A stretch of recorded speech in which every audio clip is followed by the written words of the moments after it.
Neyyar avian കനാലുമായി ചേർന്ന് അറബിക്കടലിൽ ചേരുന്നത് നിങ്ങൾ കണ്ടിട്ടുണ്ടോ? പൂവാർ പൊഴിക്കരയിലാണ് അതിമനോഹരമായ ഈ കാഴ്ചകൾ. ഈ കടൽ തീരത്തെ സുവർണ മണൽ തീരം സഞ്ചാരികൾക്കിടയിൽ പ്രസിദ്ധമാണ്. ഗോൾഡൻ സാൻഡ് ബീച്ച് എന്നാണ് ഈ തീരം അറിയപ്പെടുന്നത്. ഇവിടെ നെയ്യാറിൻ്റെ സൗന്ദര്യവും ഏവിയൻ കനാലിൻ്റെ കായൽ കാഴ്ചകളും സുവർണ മണൽ തീരത്തിൻ്റെ മനോഹര കാഴ്ചകളും ആസ്വദിക്കാവുന്നതാണ്.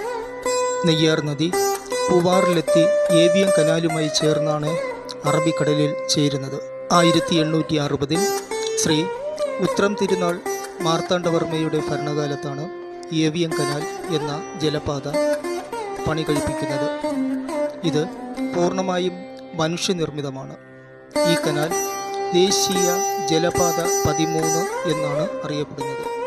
തിരുവിതാംകൂർ ഭരിച്ചിരുന്ന ഉത്രം തിരുനാൾ മാർത്താണ്ഡവർമ്മയുടെയും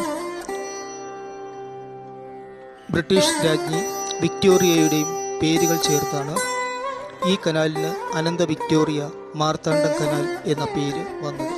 ഗതാഗതത്തിനും വാണിജ്യ ആവശ്യത്തിനുമായാണ് തിരുവനന്തപുരത്തിനും കന്യാകുമാരിക്കും ഇടയിൽ കടൽ തീരത്തോട് ചേർന്ന് ഈ ജലപാത നിർമ്മിച്ചത്. നിരവധി റിസോർട്ടുകൾ ഇവിടുണ്ട്. കായലിലും നെയ്യാറിലും ബോട്ടിംഗ് സൗകര്യം ലഭ്യമാണ്. നിരവധി മരണങ്ങൾ സംഭവിച്ച ഇവിടുത്തെ കായൽ കയങ്ങളിൽ നീന്തുന്നതും കുളിക്കുന്നതും ഒഴിവാക്കേണ്ടതാണ്.